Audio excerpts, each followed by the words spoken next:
Baik, bismillahirrahmanirrahim. Assalamualaikum warahmatullahi wabarakatuh.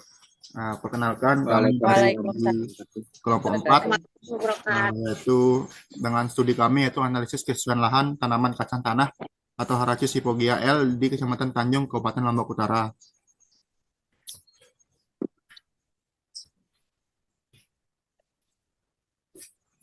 Adapun kelompok kita terdiri dari 4 orang, yaitu saya sendiri Wahyu Enggal Permana, yang kedua ada Rin Septiani, yang ketiga ada Zulfikar Ibnu Ali Akbar, dan yang keempat itu Deswita Herawati.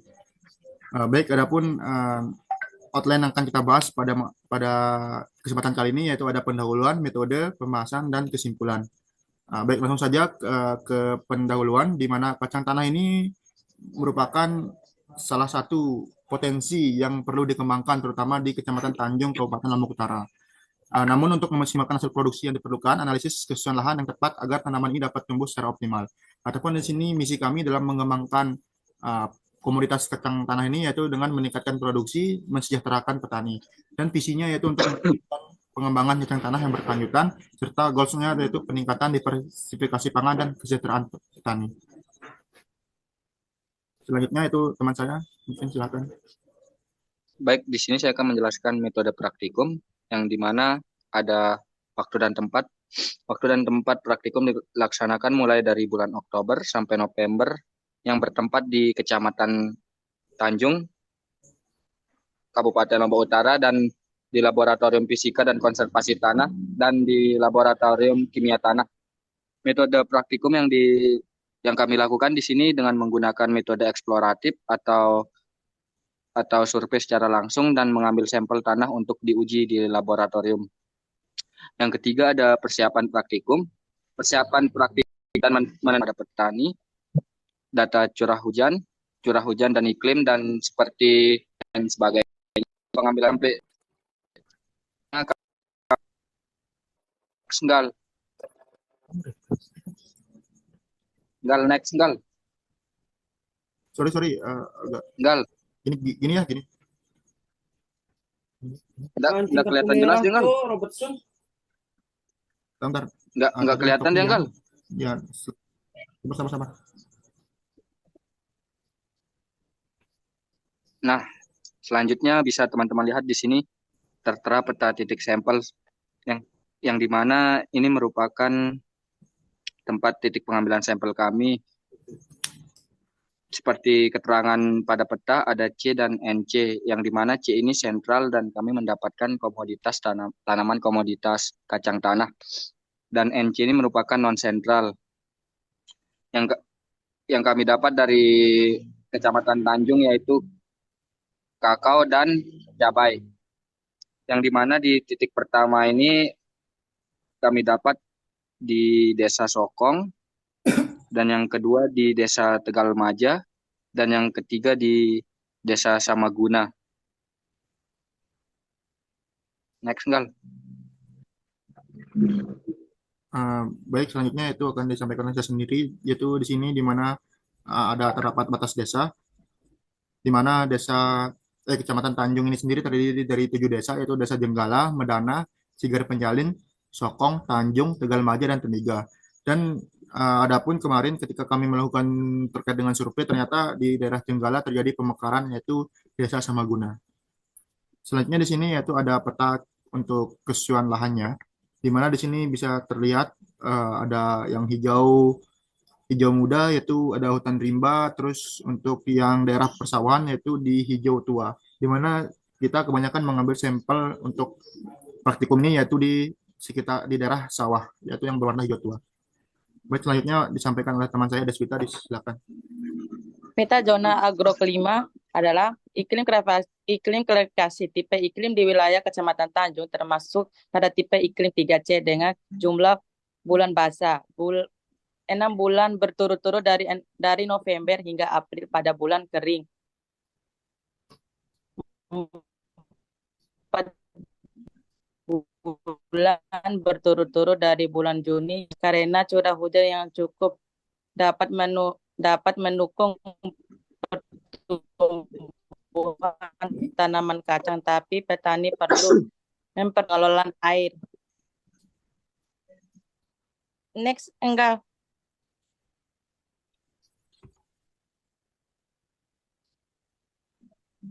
Kemiringan lereng. Topografi Kecamatan Tanjung berklasifikasi dengan kombinasi dataran rendah dan perbukitan. Hal ini menciptakan berbagai komoditas yang mendukung petani dan kegiatan ekonomi lainnya. Beberapa daerah di bagian selatan memiliki ketinggian yang lebih tinggi, sementara bagian utara cenderung lebih dataran rendah. Next, Enggal.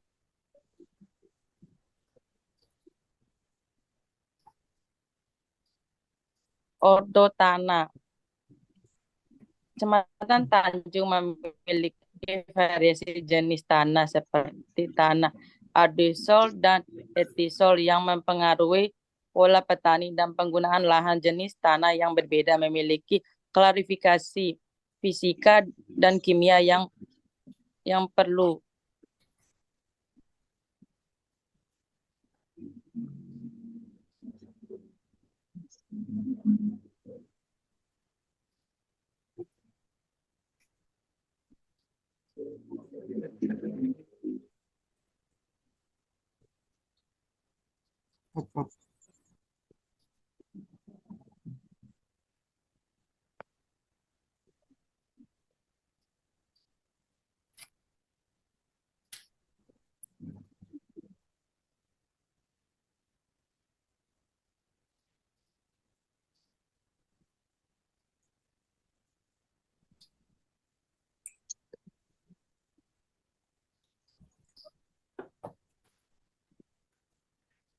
Selanjutnya mungkin akan dibacakan oleh teman saya, Turin Septiani, kepadanya dipersilakan. Baik, terima kasih Saudara Eka. Nah, di sini ada tabel mengenai penilaian kesesuaian lahan kacang tanah di Kecamatan Tanjung. Nah, perlu kita ketahui klasifikasi kesesuaian lahan ini sangat penting untuk dilakukan. Nah, kenapa sangat penting untuk dilakukan? Karena dengan melakukan klasifikasi ini itu dapat membantu kita dalam menentukan lahan untuk berbagai jenis penggunaan seperti yang kita survei kemarin itu untuk kesesuaian lahan untuk tanaman kacang tanah. Nah, selain itu juga kesesuaian lahan ini juga tidak hanya untuk bidang pertanian, melainkan untuk pemukiman dan pastinya juga. Nah, berdasarkan lahan ini itu kita ada beberapa parameter kesesuaian lahan yang kami kerjakan, yang itu ada 5.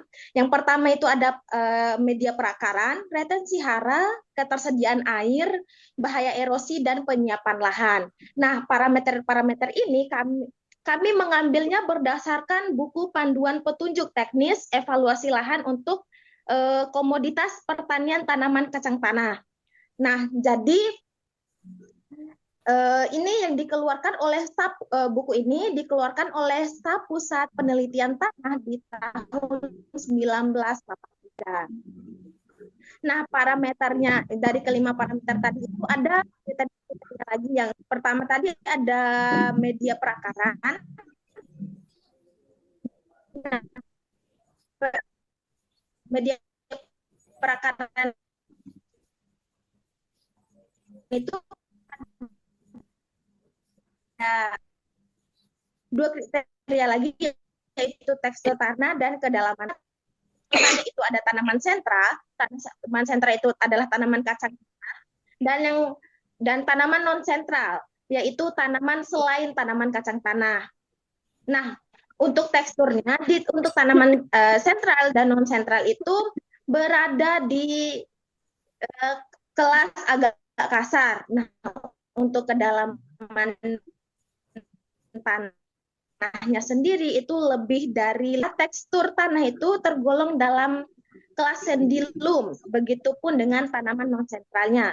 pH-nya berada di pH netral, yaitu 6,65, dan C organiknya itu tergolong rendah, yaitu berada di kisaran 1,8%. Nah, sedangkan untuk KTK-nya sendiri itu berada di 15,18 simol. Nah, kalau untuk ketersediaan airnya, nah kami telah menghitung berdasarkan curah hujan rata-rata dalam 5 tahun terakhir, itu curah hujan di Kecamatan Tanjung itu berada di kisaran 4.278,14. Nah, sedangkan untuk bulan keringnya itu berada di kisaran 4 bulan. Nah, kalau untuk bulan basahnya itu berada di 6 bulan, dan untuk bulan lembabnya berada di 2 bulan. Nah, kalau untuk bahaya erosi, nah bahaya erosinya ini kami melihat dari kelerengan tempat pengambilan sampel. Nah, untuk tempat pengambilan sampelnya itu memiliki kelerengan 0 sampai 8%. Nah, kalau untuk penyiapan lahan seperti batuan dan singkapan batuan itu hampir kami tidak menemukan itu. Makanya berdasarkan buku panduan petunjuk teknis evaluasi lahan yang kami menggunakan itu berada di kurang dari 5. Nah, sehingga dapat kami simpulkan bahwa kelas kesesuaian lahan dari Kecamatan Tanjung untuk tanaman kacang tanah itu berada di S2. Dengan faktor pembatas itu adalah tekstur tanah dan curah hujan. Namun perlu digarisbawahi bahwa walaupun curah hujan yang di Kecamatan Tanjung ini berada pada kelas S3, namun karena di daerah tempat pengambilan sampel itu berada di daerah dataran dan di sekitar sana itu berada anak-anak sungai, jadi curah hujan yang ada di sini itu bukan merupakan faktor pembatas utama. Dan mohon maaf, mungkin kelompok saya belum mengeluarkan atau belum menghapus curah hujan dari faktor pembatas dari kelas kesesuaian lahan ini. Jadi yang dapat next.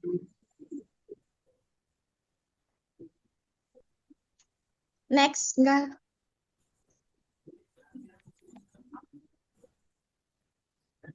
Nah, jadi kesimpulan berdasarkan tabel tadi dan penjelasan dari teman-teman saya sebelumnya itu berdasarkan hasil praktikum ini, analisis tingkat kesesuaian lahan untuk tanaman kacang tanah di Kecamatan Tanjung, Kabupaten Lombok Utara itu dapat disimpulkan bahwa tingkat kesesuaian lahan untuk tanaman kacang tanah di daerah penelitian termasuk dalam kelas yang cukup sesuai atau tergolong dalam kelas S2 dengan faktor pembatas utama yaitu tekstur tanah.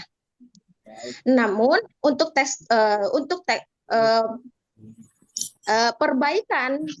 perbaikan dari faktor pembatas utama ini itu mungkin agak cukup sulit, namun bisa saja kita lakukan itu dengan menerapkan pola pertanian organik. Nah, pertanian organik ini yaitu mengurangi penggunaan pupuk-pupuk sintetik.